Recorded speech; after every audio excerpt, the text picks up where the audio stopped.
surya telah bersinar, syahadat dua melingkar, warna yang hijau berseri membuatku rela hati. Ya Allah, Tuhan Robiku, Muhammad junjunganku, al-Islamku, Muhammad ya gerakanku, dirimu fajar cerah gemerlapan, mengusir kabut hitam, menggugah kaum muslimin, tinggalkan beraduan. Kelihatan matahari telah tinggi di ufuk timur sana, seruan ilahi Robbi salina wa atona. Ya Allah, Tuhan Robbiku, Muhammad junjunganku, al-Islam agamaku, Muhammad ya gerakanku, Muhammad ya gerakanku.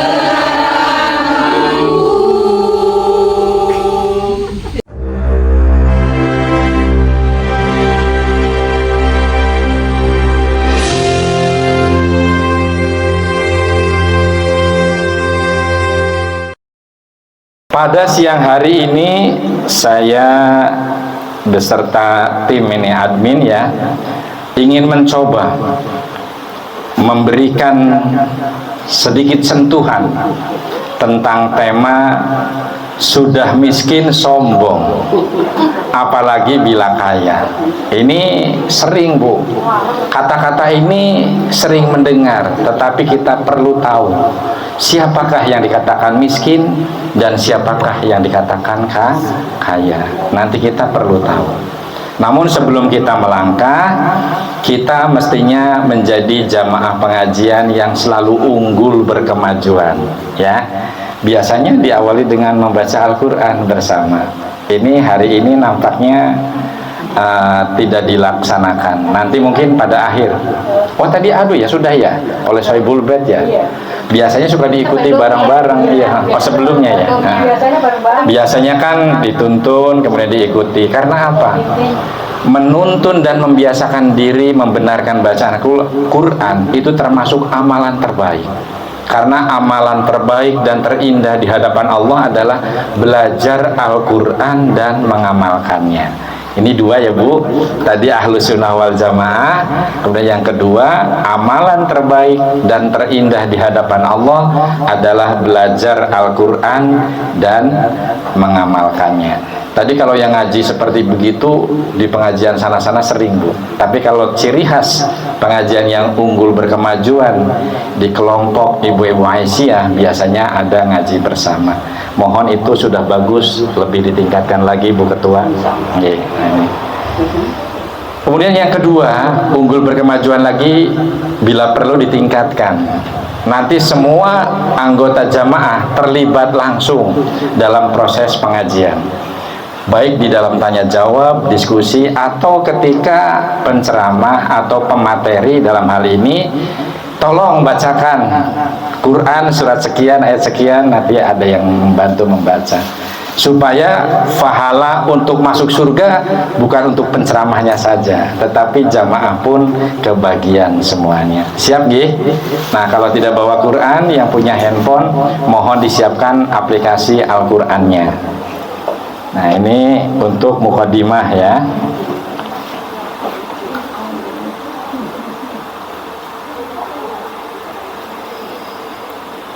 Baik. untuk melatar belakangi tema pada siang hari ini, miskin saja sombong, apalagi bila kita menjadi orang yang kaya. Nah, di sini Al-Quran itu memberikan pernyataan tentang hal ini, ya. Tertuang di dalam Quran surat kedua. Surat kedua apa nggih? Surat Al-Baqarah yang bermakna sapi betina. Kemudian ayatnya ini ayat 177. Kira-kira siapa yang mau menyumbangkan dalam hal ini supaya sama-sama mendapatkan pahala dari Allah? Yang mau membacakan Al-Quran, coba. Quran surat Al-Baqarah ayat 177 yang dimulai dari laisal, ya, laisal birro, ya, antuwallu wujuhakum. Ada yang mau?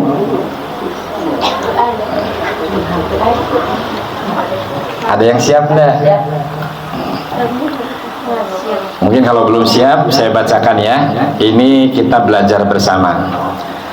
Laisal birro, ya, antuwallu wujuhakum kibalal masyriqi wal maghribi walakinnal birra man amana billahi wal yaumil akhiri wal malaikati wal kitabi wan nabiyina wa atal mala ala hubbihi.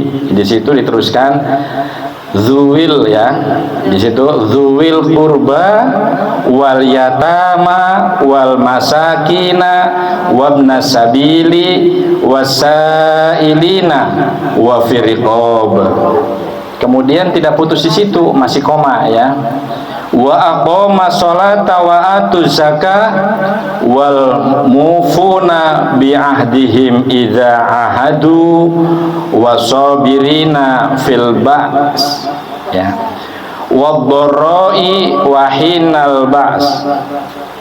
Ini di sini tadi fil ba'sa, ya, fil ba'sa 5 harokat, ya, fil ba'sa wadh-dharra'i wa hinal ba's. Kemudian disebut oleh Allah ulaika alladzina shadaqu wa ulaika humul muttaqun. Sudah ketemu, ya? Nah, mari kita bedah satu persatu. Laisal birro, ya, kebajikan itu kata Allah bukanlah menghadapkan wajahmu ke arah timur dan barat saja, ya, melainkan kata Allah kebajikan itu ialah kebajikan orang-orang yang beriman kepada siapa? Kepada Allah. Kemudian iman kepada hari akhir, iman kepada para malaikat-malaikat, iman kepada kitab suci dan nabi-nabinya. Selanjutnya memberikan harta yang dicintai kepada kerabat. Nah, di sini sedekah terbaik itu kepada kerabat terdekat terdahulu, ya. Paham ya, Bu, ya? Kepada kerabat dulu, kemudian anak yatim, orang-orang miskin. Nah, di sini tadi miskin saja sombong, ya, apalagi kalau sudah kaya. Kepada orang miskin, kepada musafir, kepada peminta-minta, ya, wong mis kata orang Tanjung. Jadi jangan sekali-kali ibu, biasanya ibu nih, penyakitnya ibu itu sedikit di sini, intermezzo sedikit. Ibu-ibu itu punya penyakit seperti toge, sogol, tahu nggih? Toge, sogol, tahu nggak? Tahu. Rujak yang mentahan, karedok, ada togenya, ya. Rujak yang matengan juga kalau sedep perlu ada togenya, gitu, ya. Kemudian soto juga ada togenya. Maka di sini disebut ibu itu punya penyakit seperti toge, ya. Senang ribut sesuatu yang kadang-kadang berkaitan dengan dosa. Nanti tak jelaskan pada pengajian yang akan datang. Maka penyakit toge itu sering menyelinap pada hati manusia. Penyakit apa kira-kira, Bu? penyakit suka bengkok, Bu. Toge ada yang lempeng? Ada. Makanya iya, toge itu bengkok semua, gak ada yang lempeng gitu ya. Maka jadi seorang wanita harus taat kepada imam. Sehebat apapun itu wanita, sepintar dan secerdas apapun itu wanita, tetap harus taat kepada imam keluarga, ya, kepada suami. Nah, selain kepada orang miskin, tadi kepada musafir. Musafir paham ya? Orang yang dalam perjalanan. Tapi di sini perjalanannya harus betul-betul perjalanan yang karena Allah, Bu. Berjuang kepada jalan Allah. Jangan perjalanan mau nonton apa namanya, mau nonton konser ya, kemudian pada tatoan gitu ya, pada urakan. Itu bukan musafir, tapi itu perjalanan yang salah sendiri ya. Jadi perjalanan musafir itu adalah orang yang sedang rihlah, bepergian, kurang bekal, kurang sangu, kurang istirahat, dan dalam kondisi membela agama Islam. Itu namanya musafir yang disebut di dalam Quran di sini. Kemudian peminta-minta, tadi kenapa ada kaitan toge kepada wanita? Wanita itu seringnya begini, waras, bergas, jaluk-jaluk ya, memberita tidak tapi menggerutu dulu, itu masih mending. Kadang-kadang orang tidak ngasih tapi sudah melotot duluan, sampean waras masih bergas itu ya, masih jaluk-jaluk itu ya, menyakiti hati orang yang meminta-minta. Padahal orang yang waras, yang bergas itu belum tentu dia itu apa namanya, kondisinya itu punya kesempatan untuk bekerja, punya kesempatan hidup untuk bahagia. Bisa saja orangnya waras, tetapi dia mungkin baru datang dari daerah yang kena bencana, datang ke Tanjung, kemudian kondisinya masih sehat, minta-minta, kan bisa saja, Bu. Maka jadi wanita itu jangan seperti toge, selalu bengkok. Lebih baik selalu berhusnudon, berbaik sangka. Banyak juga kan ya, ini penyakit toge itu, suaminya datang terlambat, kemudian belum apa-apa, baru assalamualaikum, boro-boro ada wedang, salaman, cium tangan, sudah manyun gitu ya. Jadi bapaknya ini ada apa-apanya di luar sana. Ini mesti suudzon yang lain. Nah, sebaiknya kalau wanita yang pengen belajar dari toge supaya bisa lempeng, itu harus dia apa, Bu? Supaya lempeng kan bisa toge, tadinya bengkok ya, tapi supaya lempeng direbus pelan-pelan, kemudian diluruskan, dikasih, itu nanti pada bisa lurus, Bu. Nah, itu butuh proses. Maka wanita itu butuh yang namanya silaturahim lewat taklim seperti ini. Inilah pentingnya. Saya salut, Bu, ibu-ibu Aisyah di Tanjung ini menginspirasi. Banjarharjo PCM-nya maju, guyup, tapi ibu-ibu Aisyahnya sibuk. Ada yang jadi pedagang, ada yang jadi pegawai, ada yang jadi aktivis, tapi akhirnya lupa dengan pengajian. Katanya kalau ditanya lah pengajian tak bosen, YouTube aja sudah banyak. Padahal yang namanya silaturahim kumpul begini, Bu, ini Allah itu menurunkan malaikat bersop-sop ya, kemudian memberikan doa ya, supaya apa yang diminta oleh para jamaah di sini diaminkan oleh para malaikat dan dilaporkan kepada Allah Subhanahu wa taala. Maka berbahagialah bagi orang-orang, wanita-wanita yang masih senang thalabul ilmi seperti ini. Nah, ini tidak semua ibu-ibu di sana-sana seperti ibu-ibu Aisyah di Tanjung.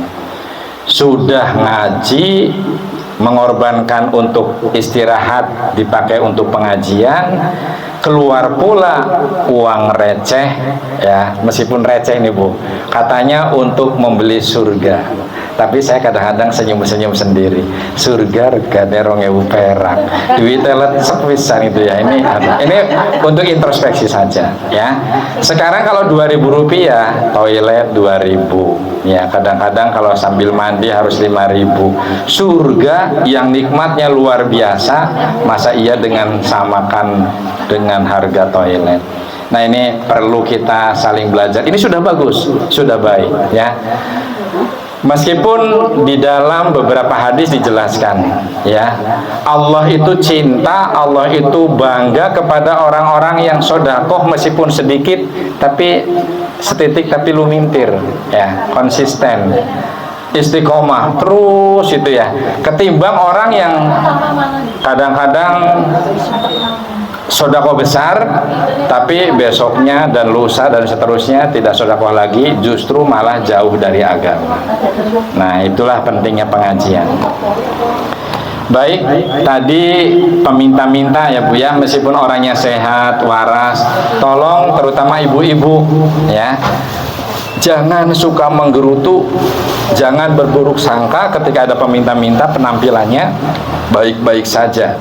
Siapa tahu di belakang baik-baik saja itu tersimpan penderitaan yang begitu sangat mendera. Banyak contohnya Bu.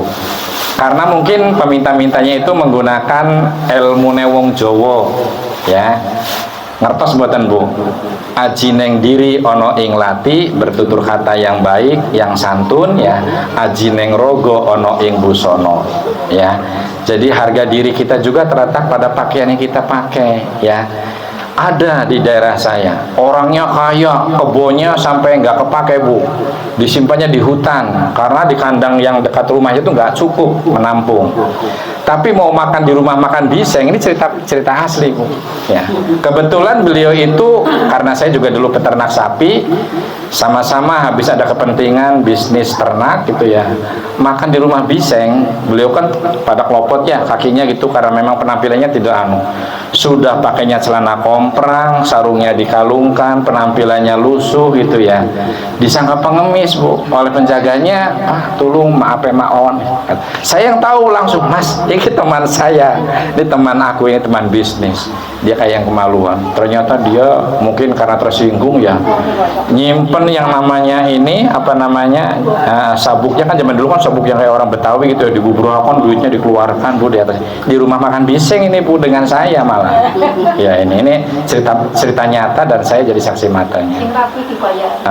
Nah, saya waktu itu malah betul yang dibayari Bu, betul ini ibunya cerdas ini, karena saya waktu itu jadi mantri, baru saja lulus dinas di Malahayu. Saya belajar ngangsu kaweruh bagaimana beternak kerbau dan sapi secara baik kepada beliau. Beliau guru saya dalam berinvestasi di bidang ternak. Ini betul, beliau guru di salah satu hobi saya beternak. Ini mudah-mudahan beliau diampuni dosanya oleh Allah dan ditempatkan di jannahnya Allah, karena beliau meskipun penampilannya tadi tidak sesuai dengan ajin yang rogo no ibu sono, tapi hatinya itu betul-betul bersih. Termasuk saya itu diberi pelajaran, belajar gemi kata orang Jawa. Jangan sampai karena mentang-mentang jadi mantri duitnya banyak, kemudian motor masih bagus, ada model baru beli, ada handphone baru model baru, pengen jadi gaya baru lagi beli lagi. Tapi beliau memberikan cerminan, memberikan petunjuk, selagi apa yang kita pakai masih bisa dimanfaatkan, kalau tidak disodakohkan kepada orang lain, jangan keburu-buru beli yang baru. Termasuk istri katanya ya, selagi istri masih bisa dipakai dan betul-betul tidak ada noda, tidak ada cacat, kemudian kita tidak bisa adil dengan berbagi kedua ketiga, lebih baik satu saja ya. Berarti kita tidak boleh menentang poligami Bu, itu karena Quran, tetapi di situ boleh satu, boleh dua, boleh tiga, cuma di sana syaratnya harus adil, itu luar biasa. Maka saya yang tidak bisa berbuat adil kepada istri yang kedua, yang ketiga, lebih baik sampai sekarang masih satu saja. Meskipun namanya laki-laki pernah ada niat seperti itu, tapi manusia berproses. Oh iya, berarti saya tidak bisa adil, sudah satu saja. Lanjut ya Bu ya. Nah, tadi peminta-peminta ya, kemudian dalam rangka memerdekakan hamba sahaya. Kalau zaman sekarang perbudakan sudah jarang terjadi ya. Lantas di sana mereka yang melaksanakan sholat, menunaikan zakat, menepati janji apabila berjanji, kemudian sabar dalam kemelaratan. Nah ini tadi karena saya mau berbicara miskin di sini, melarat dengan miskin berarti sarser gitu nggih. 11-12 ya. Kemudian penderitaan dan pada masa peperangan. Nah, maka itulah orang-orang yang benar dan mereka itulah orang-orang yang bertakwa. Baik, saya mau cerita sedikit. Kalau yang namanya miskin kemudian sombong, apalagi kalau sudah menjadi orang kaya. Sebelum masuk ke sana, saya mau menyampaikan seperti ini. Siapa yang kenal dengan iblis, Bu? Ada yang kenal dengan iblis? Penggoda. Penggoda, betul. Nah, sudah kenal, sudah tahu, Bu? Belum ya? Nah, kita tidak pernah kenalan, kita tidak pernah WA-an, apalagi teleponan sama yang namanya iblis, tapi kita mengenal iblis. Kalau kita mengikuti ilmu akal, ini nggak bakal ketemu, Bu. Tapi karena kita melihatnya dengan mata iman, ya, waktu itu yang namanya iblis itu adalah cikal bakal kesombongan, ya. Jadi pertama kali yang sombong itu adalah yang namanya iblis. Itu diceritakan di dalam Al-Quran.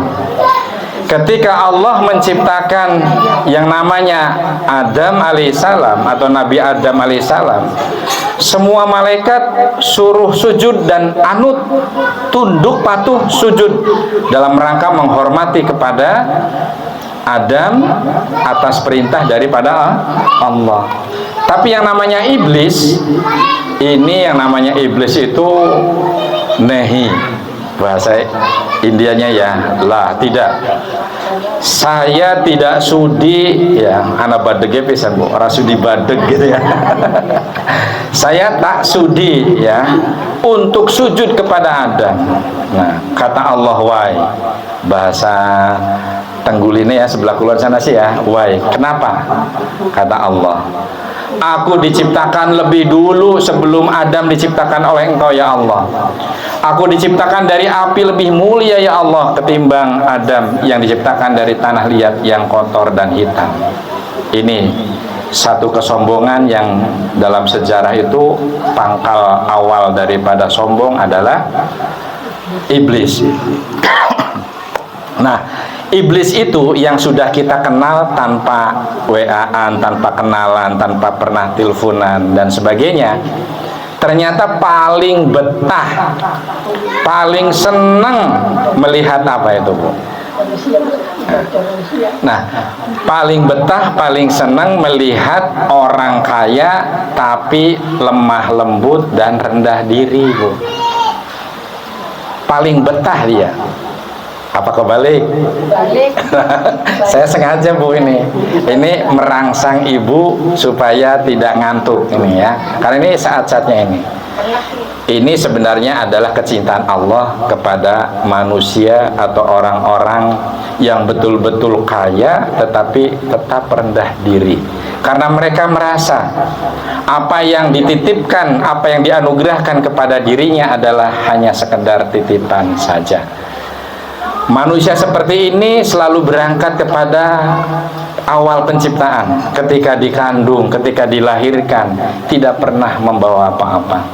Begitu setelah berjuang dalam kehidupan, kemudian memiliki pangkat, martabat, memiliki anak yang ganteng-ganteng, yang pinter-pinter, istri yang cantik, harta yang banyak, kemudian toko, pabrik yang luas, tanaman-tanaman di mana-mana, punya semuanya. Sampai peternakan dari kuda sampai ke peternakan kutu dia punya.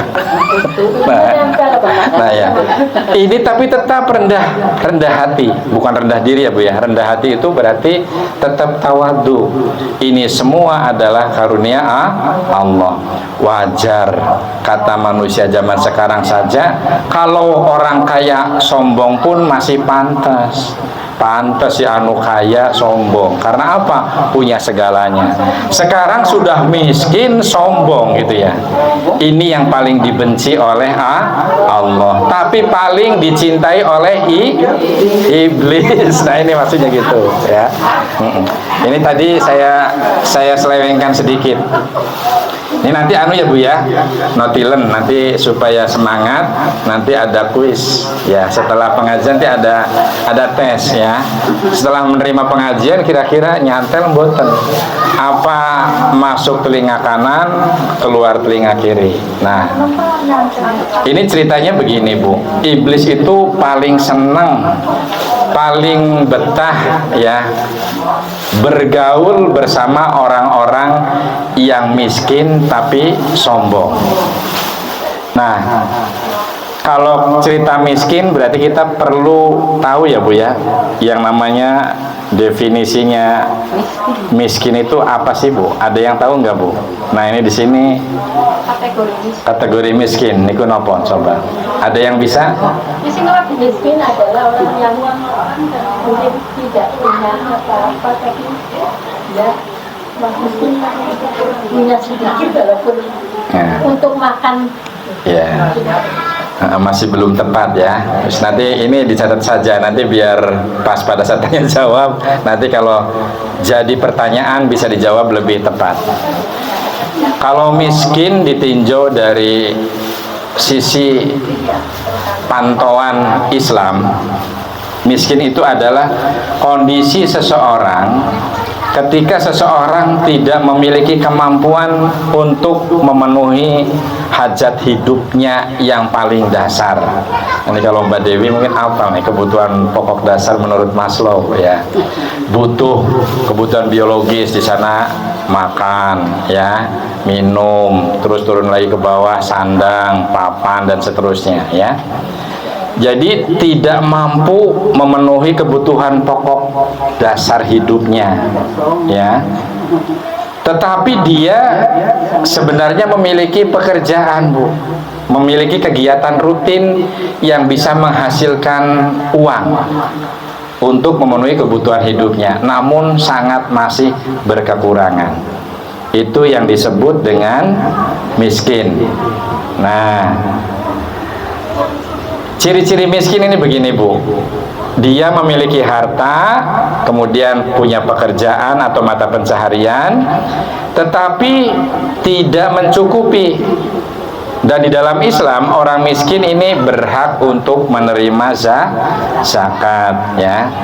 Namun ini biar mudah difahami, keadaan miskin itu lebih baik daripada kondisi orang fakir ya. Karena apa? Punya bahtera, punya perahu lah katakan, kata orang Kluwut mah ya. Artinya gini, punya kesempatan kerja, punya alat, punya sarana untuk mencari mata pencaharian yang menghasilkan untuk memberi nafkah keluarganya, tapi masih sangat kurang. Nah, itu yang disebut miskin. Kemudian kalau yang namanya fakir Bu, ini fakir itu adalah kondisi orang yang sama sekali tidak punya pekerjaan, tidak punya kesempatan untuk bekerja. Misalnya lansia, janda-janda jompo, ya, kemudian orang-orang cacat yang betul-betul hidupnya berkekurangan dan tidak punya mata pencaharian serta hidupnya sangat memprihatinkan. Jadi kondisinya itu lebih memprihatinkan ketimbang miskin. Nah, terkait sebelum kita cerita miskin itu sombong, ternyata kata-kata miskin itu disebutkan di dalam Al-Quran kira-kira berapa kali Bu?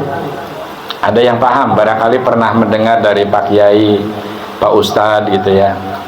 Kata-kata miskin kira-kira ada berapa kali disebutkan di dalam Al-Quran? Nah kita juga tidak menghitung Pak. Tidak menghitung. Nah Sekarang perlu belajar menghitung supaya nanti ketika kita memulai mau belajar Al-Quran, diawali dengan surat pertama Al-Fatihah, Al-Baqarah, Ali Imran, Al-Maidah, dan seterusnya, kita mulai belajar mencatat. Kalau ada kata-kata miskin atau masakin, ya, atau fukoro atau maskanah, nanti kita catat, ya. Ternyata ada 25. Iya, nah ini ingat, Nabi yang wajib diketahui oleh kita itu 25, nggih. Nah, ini di belakang alhamdulillah sudah ada yang tahu, ya, 25 kali. Dalam Al-Qur'an itu bentuknya disebut dengan kata miskin, masakin, dan maskanah, ya. Sudah dicatat ya Bu ya? Nah, nanti ada ulangannya ini. Miskin masakin. Maskanah. Ya. Nah, ini kita sebutkan lagi untuk membuat perbedaan yang lebih konkret, ya. Fakir itu seseorang yang memiliki kekurangan harta, baik karena tidak memiliki penghasilan tetap, cacat, atau usia renta, ya. Ibu dan bapak yang dirahmati Allah, ini karena ada bapak 2 orang di sini, ya, saya sebut bapak, ya. Ternyata yang namanya fakir atau miskin itu bertetangga dekat dengan kekufuran. Ada dasarnya ini, ada yang paham nggak ini? Ya. Mungkin pernah mendengar, artinya begini, ya. Kefakiran itu akan melahirkan kekufuran. Nah, gitu ya. Kadzal fakru ayakunna kufron. Ini ada sebagian ulama yang menyatakan ini hadis dan diriwayatkan oleh Abu Naim. Namun ini ada yang berpendapat hadisnya itu dhaif, tetapi masih dipakai untuk hujah karena tidak bertentangan dengan Al-Qur'an. Yang di dalam Al-Quran disebutkan di dalam Quran surat Al-Ma'un. Ibu tahu ya, di sana aro'aita, tahukah kamu, yukadibu, pendusta agama.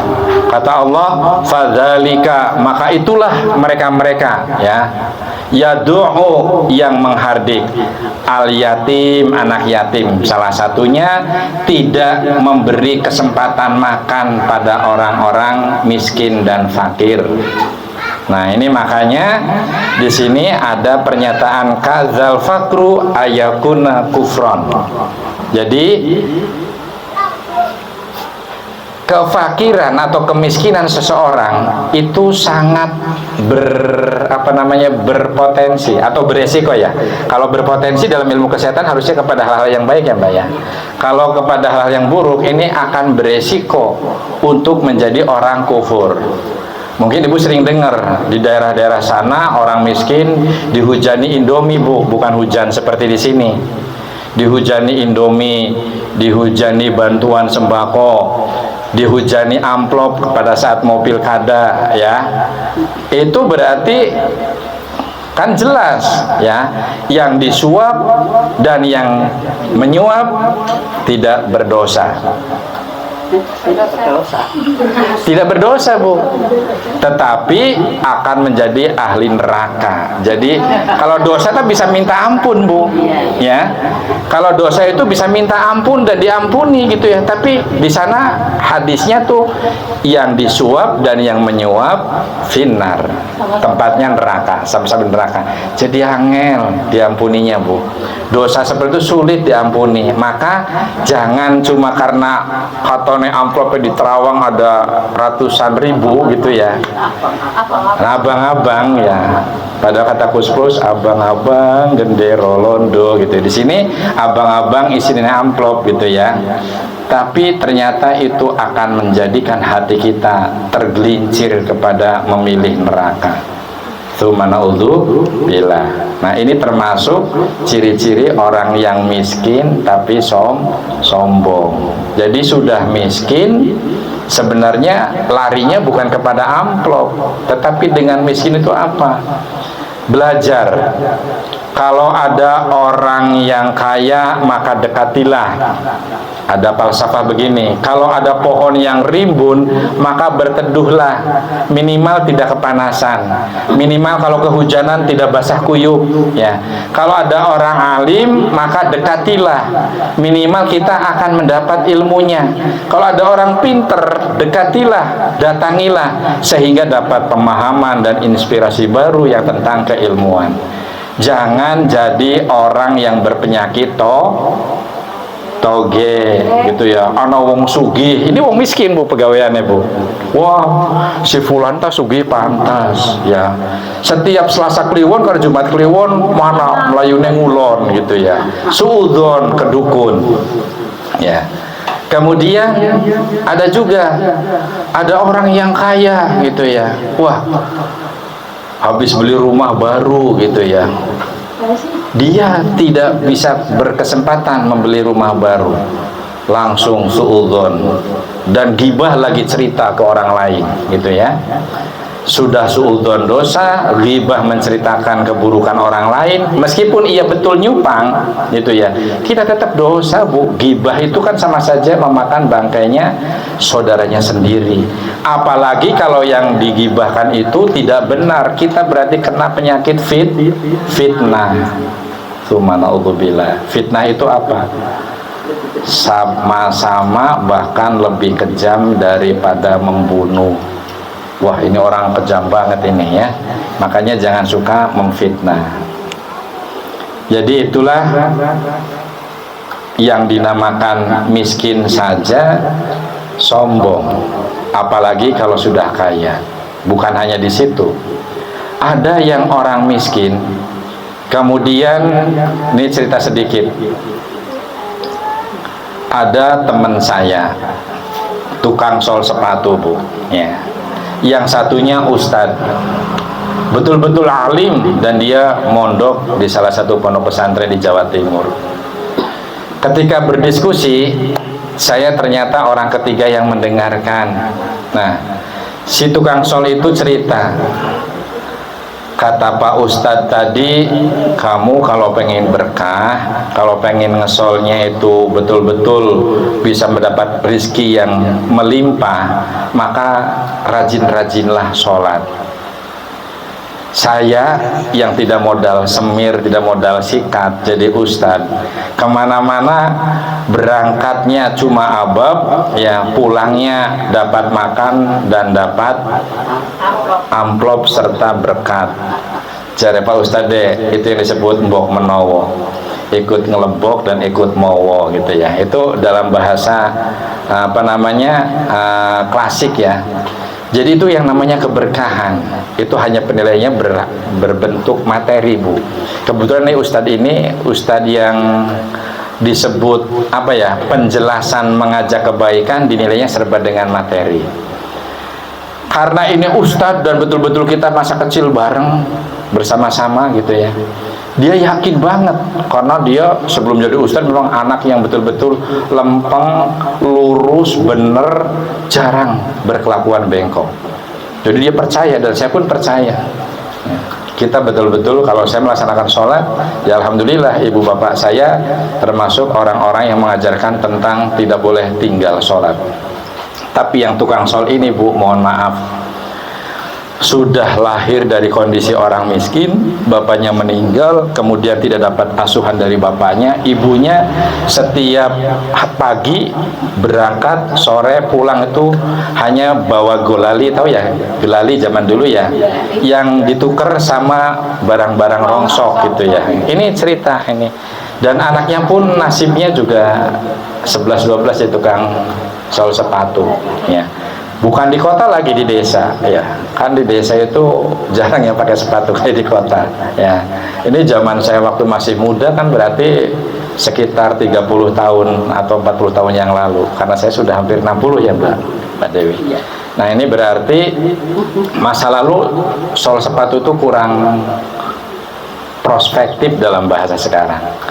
Nah, tapi saking yakinnya dia amalkan, sholat rajin gitu ya. Suatu ketika dia curhat dengan saya, bahasa kasarnya dulu kan anu ya, karena dengan temen ya goblok ini ya, bukan gobloknya Miftah ke tukang es gitu ya, tapi ini sama teman Pak, jadi bahasa pergaulan ya. Sebenarnya saya saru ini menyampaikan begini, nanti barangkali di split videonya, wah ini ternyata ada Ustadz goblok kedua ini gitu ya. Ini goblok bahasa pergaulan dengan teman, goblok ini. Jadi saya sudah nuruti advice-nya sang Ustadz, tapi dilakoni gitu ya, sholat sampai rajin gitu ya.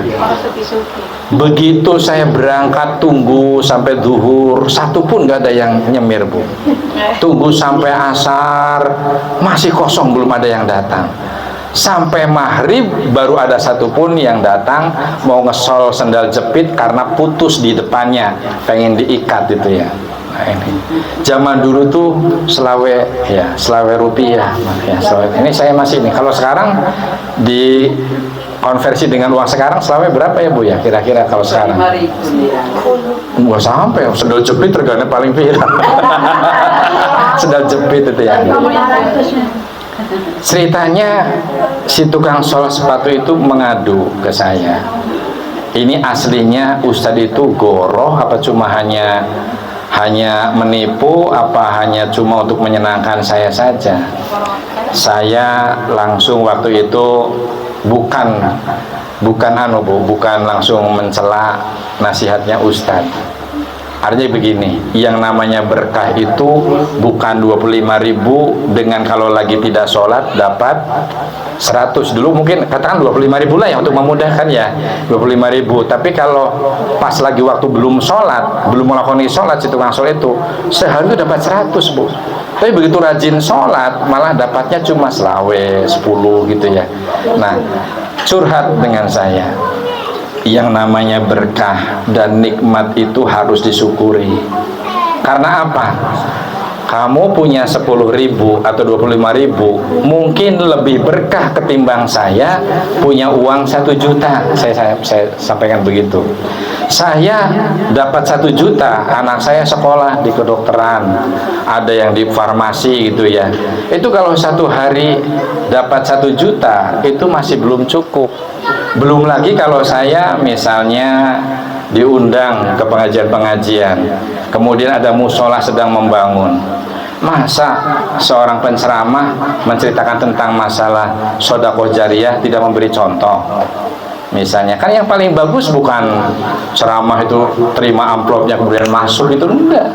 Tapi kalau ustadz kiai yang betul-betul lurus, yang lempeng, kalau beliau sudah punya penghasilan, ketika dapat amplop diterima, matur nuwun ibu, mudah-mudahan berkah. Tapi dibuka, waduh, ini ada 1 juta, ya ditambahilah 500.000, kasihkan lagi ke panitia. Itu yang bagus yang begitu Bu. Jangan seperti sekarang yang ustadz goblok dengan tukang es teh itu katanya itu sampai ada yang namanya prosedur untuk ngundang itu sampai ada di level 1 miliar untuk ngundang. Ini apa netizen yang terlalu berlebihan, tapi ini hanya sekedar ini. Dan ini banyak ustadz kiai yang entertain yang seperti itu. Kalau tidak 25 juta, kalau tidak 40 nggak bakalan bisa datang. Mungkin ada di tempat lain alasannya sibuk dan sebagainya. Nah, kalau mungkin saya jadi ustadz yang seperti itu, mungkin saya nyuntik ditinggal, profesi yang lain tinggal, tapi minimal jadi ustadz yang seperti itu dikumpulkan, sebagian dibagikan kepada panitia kembali, sebagian untuk membeli lahan usaha. Setelah lahan usahanya berkembang dan pesat, maka sebagian sisa hasil usahanya berikan kepada mereka-mereka yang pernah menyumbang. Itu mungkin akan lebih bagus. Coba kalau ada ustadz, ada kiai seperti itu, 100 saja di Brebes. Brebes insya Allah menjadi daerah yang tidak tertinggal seperti sekarang. Kalau cerita ekonomi, nomor 2, nomor 3 dari bawah. Kalau diceritakan tentang pendapatan daerah, ya paling jebut dari bawah. Kita warga Brebes harus malu. Maka kita yang malu dengan seperti itu, jangan jadi orang miskin yang sombong. Datang ke pengajian seperti ini. Misalnya ketemu dengan bos bawang, aduh saya ini beras kemarin yang dimasak tinggal sekilo, besok bingung. Nah ini ada pos di pengajian, ya sudah besok mau ges bawang ya gitu ya. Atau saya kenalkan dengan para pengusaha goreng bawang supaya antum bisa menjadi pegawai di sana. Inilah nilai-nilai keberkahan. Tidak mesti harus uang. Kan ada cerita ya Bu, minta kemuliaan, minta rezeki yang luas, yang banyak, yang halal, yang toyiban. Tapi ternyata petani yang berdoa rizki yang banyak dikasihnya ulet bulu. Ya, jijik nemen gitu ya. Kalau nempel pun gatel. Kita orang miskin tapi sombong. Kira-kira ibu-ibu kan sudah biasa menghadapi permasalahan-permasalahan, melihat tetangga kita, saudara kita, sahabat-sahabat kita. Kira-kira yang termasuk kepada kriteria miskin tapi sombong, coba berikan contoh salah satu. Siapa yang mau memberikan contoh Bu? Ngacung dulu ya. Kira-kira siapa Bu? Ada bonusnya nanti ini.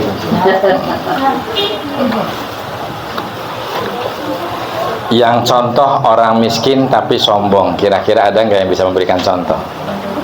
Ya silahkan Bu. Ya Bu. Contoh orang miskin yang sombong itu, dia tidak mau sholat ataupun mengerjakan ibadah-ibadah yang memang diwajibkan sebagai seorang muslim. Ya, ya. Alhamdulillah ini sudah dijawab semua Bu ya. Jadi ceritanya begini. Ada orang yang berkekurangan.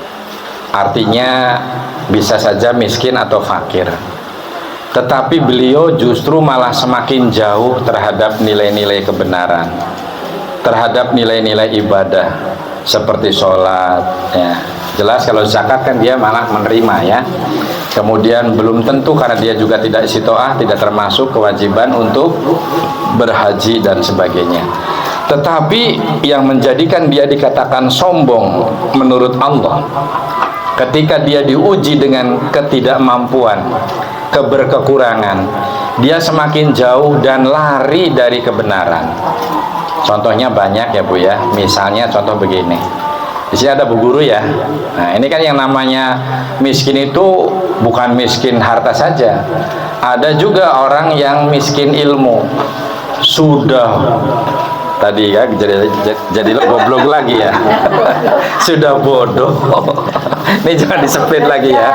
Sudah goblok, tidak mau belajar, tidak mau berdoa, tidak mau sholat, dan tidak hormat kepada ibu guru, tidak pernah mendengar nasihat serta petuah yang baik dari ibu guru dan Pak Ustadz serta Kiai.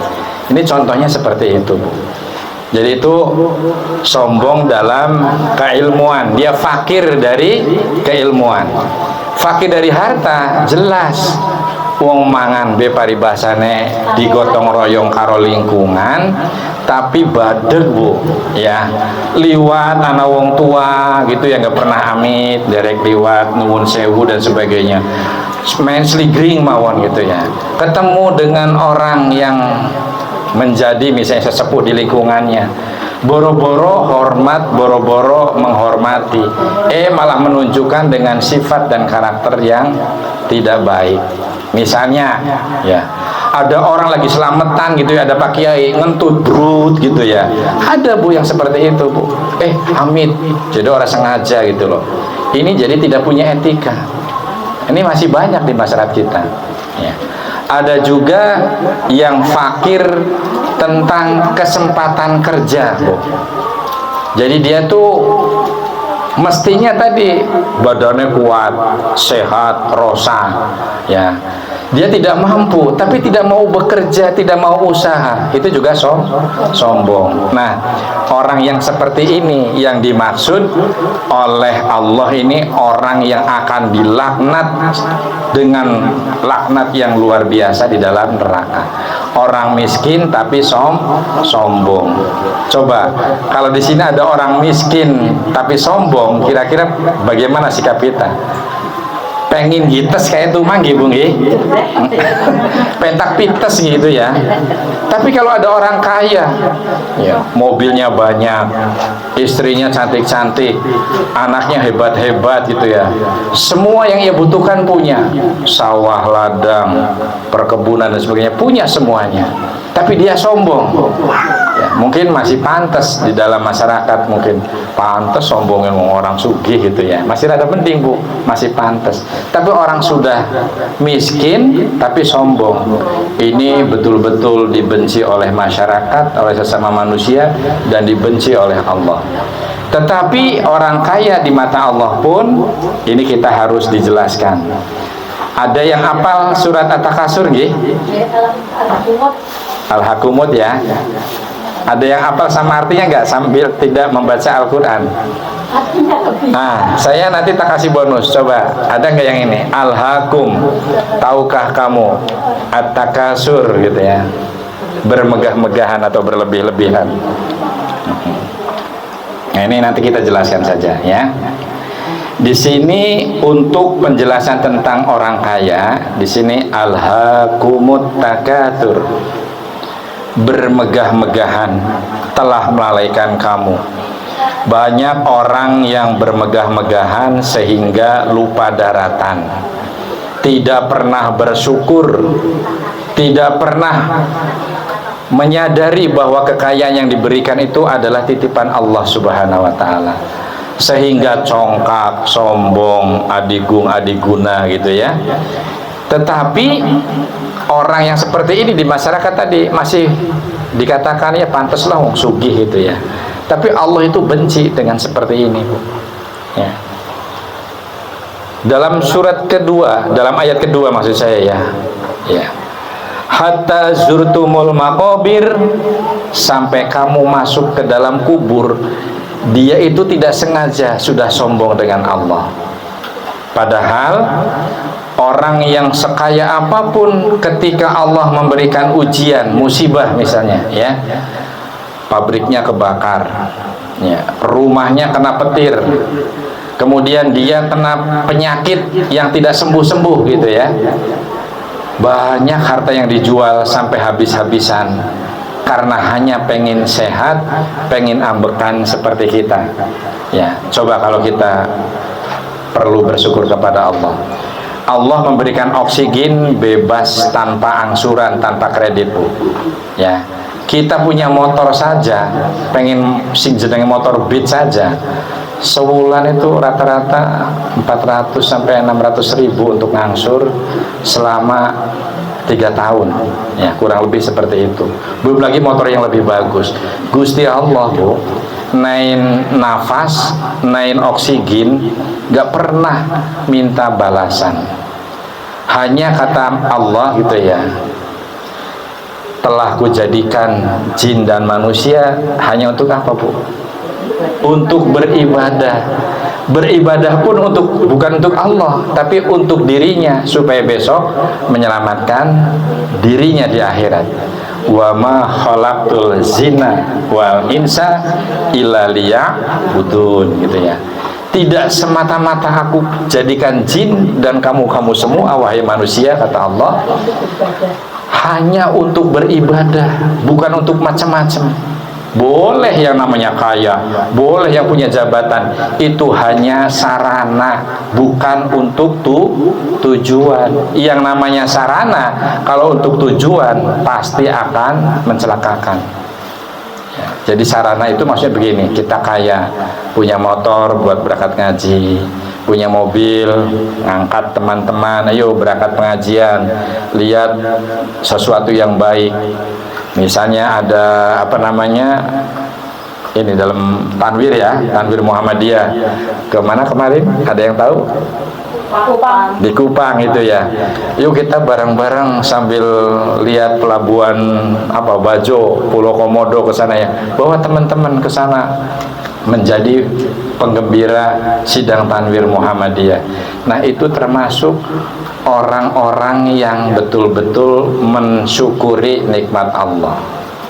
Itu yang dimaksud kaya yang seperti itu adalah kaya yang dicintai oleh Allah tapi dibenci oleh setan atau oleh iblis. Sewot, iblis itu ninggal orang yang kaya tapi rendah hati dan dermawan. Begitu juga ada orang alim, ya, orang yang faham ilmu agama, tetapi dia sombong, mengatakan seenaknya saja kepada orang yang kaum mustadafin, atau kalau ini orang yang duafa. Contohnya kan kemarin lagi viral, ya, ada yang dagang es mungkin sawot, ya, ganggu mau nih goblok gitu ya, kalau nggak laku itu takdir itu. Akhirnya Allah itu memberikan ujian. Meskipun alim, meskipun dikatakan tokoh agama, dengan keceletot ngomong sedikit menyakiti orang lain, ternyata membuat beliau tersungkur di dunia, dan kalau tidak bertobat mungkin sampai ke akhirat. Tapi kita doakan mudah-mudahan atas ujian yang terjadi itu menjadi ujian yang berharga, supaya menjadi orang yang lebih mulia baik di hadapan manusia maupun di hadapan Allah Subhanahu wa taala. Apalagi kita, Bu, yang minim ilmu, minim harta, minim segalanya. Jadi banyak-banyaklah bersyukur.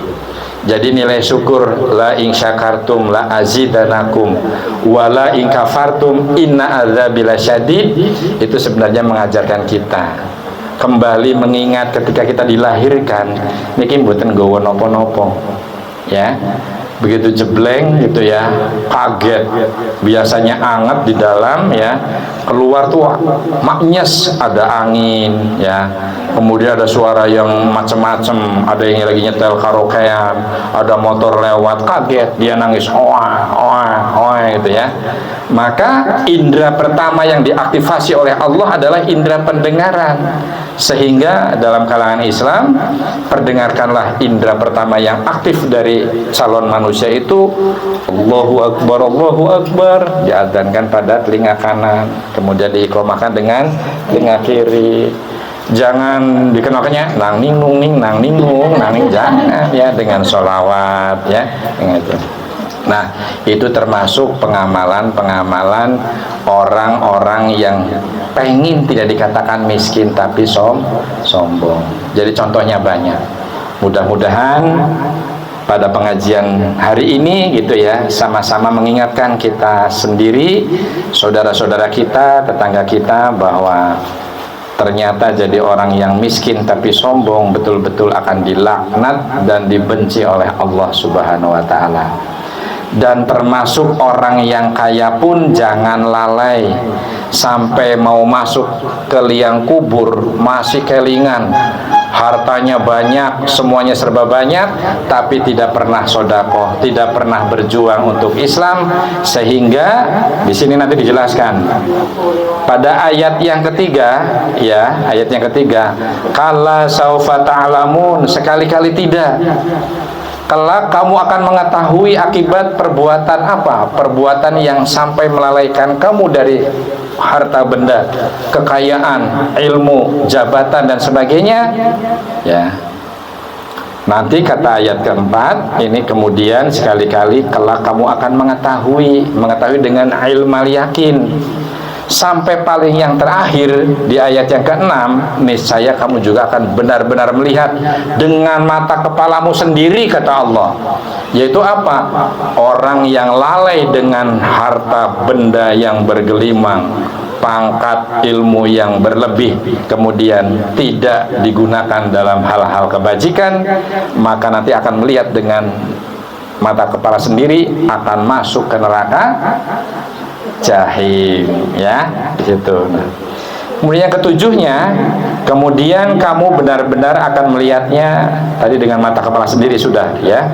Dan yang kedelapan, kemudian kamu benar-benar akan ditanya pada hari itu tentang kenikmatan yang megah di dunia. Jadi sebenarnya kenikmatan yang di dunia itu aslinya itu hanya sementara, Bu. Coba ada yang pernah beli motor baru, ada nggak? Ada, ya.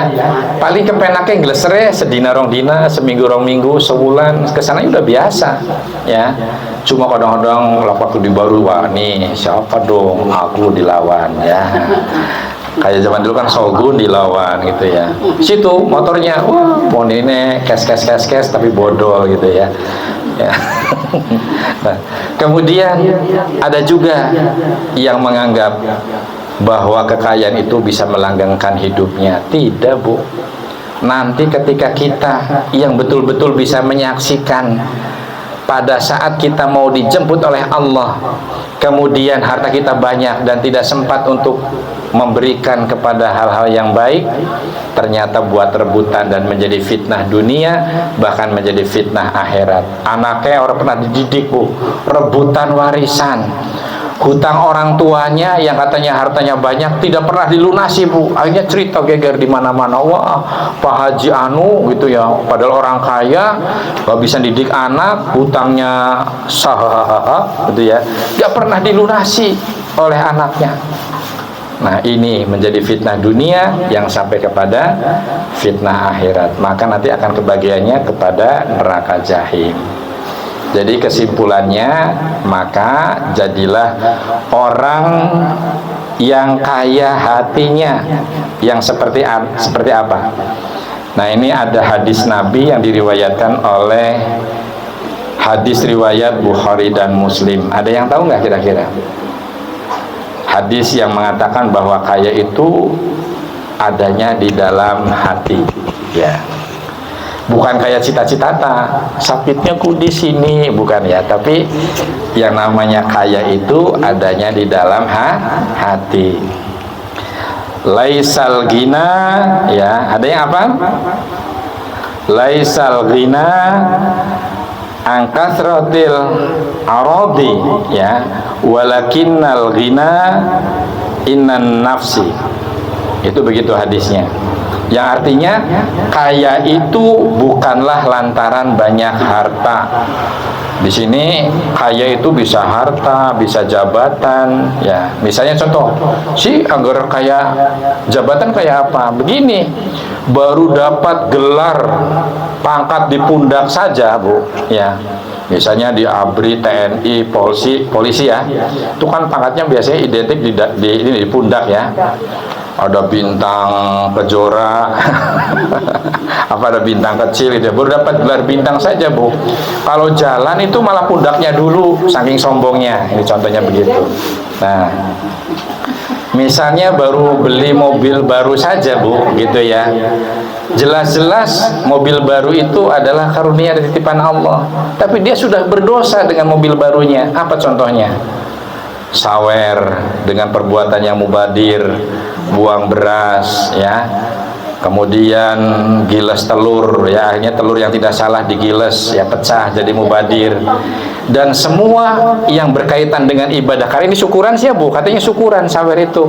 Ini berarti ibadah. Kalau ibadah dilaksanakan dengan tata cara yang tidak ada perintah di dalam Quran dan Sunnah, berarti apa, Bu?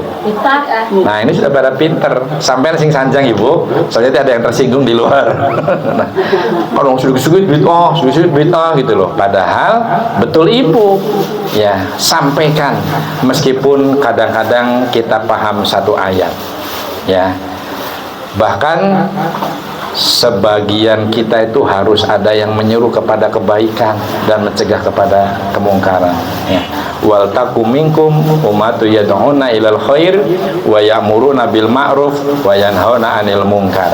Nah, orang-orang yang seperti inilah yang dianggap beruntung oleh Allah, yaitu yang sering mengajak kebaikan. Ayo pada ngaji, ayo datang bersama ibu-ibu Aisyah ngaji, lumayan daripada kita nonton yang kadang-kadang merusak otak dan merusak hati, ya. Coba kita sekali-kali diisi rohani kita dengan gizi yang baik, yaitu gizi rohani itu adalah ngaji atau thalabul ilmi. Jadi sekali lagi, maka jadilah orang yang kaya, yang apa, Bu? Ingat enggak? Orang yang kaya di dalam hatinya selalu bersyukur atas nikmat-nikmat Allah. Itulah sejatinya orang yang kaya, dan mudah-mudahan terhindar dari sifat-sifat orang miskin tapi sombong. Laisal ghina an kathratil aradi walakinnal ghina ginan nafsi. Yaitu kata Nabi begitu. Jadi kaya itu bukanlah lantaran banyak harta, banyak ilmu, banyak jabatan, tetapi kaya itu adalah kaya jiwa atau kaya di dalam hati. Selalu bersyukur atas nikmat Allah. Misalnya ibu punya uang 100.000, alhamdulillah masih bisa cukup untuk makan, bisa untuk bayar anak sekolah. Tapi saya misalnya atau orang lain punya uang 1 juta, ya masih alhamdulillah, meskipun besok pagi sudah harus untuk bayar pajak, untuk bayar semacam angsuran gitu ya, habis Bu, sama. Jadi nilai itu adalah subjektif. Ya, artinya tergantung bagaimana sudut pandangnya, ya. Jadi punya sedikit cukup, punya banyak berarti alhamdulillah bisa nabung. Begitu. Itulah yang namanya kaya itu adanya di dalam hati kita masing-masing. Mudah-mudahan kita terhindar dari penyakit orang miskin tapi sombong, dan terhindar juga dari penyakit orang kaya yang lalai sampai masuk ke liang kubur sehingga nanti akan dimasukkan ke neraka jahim, seperti di dalam Quran surat At-Takasur. Itu saja yang bisa saya sampaikan. Mudah-mudahan bermanfaat. Tapi bila ada salah-salah, saya juga manusia biasa yang banyak kekurangan. Akhirnya pada season penyampaian mungkin saya cukupkan di sini. Terima kasih atas perhatian. Mohon maaf atas segala kekurangan. Nasrun minallah wa fathun qarib. Assalamualaikum warahmatullahi wabarakatuh.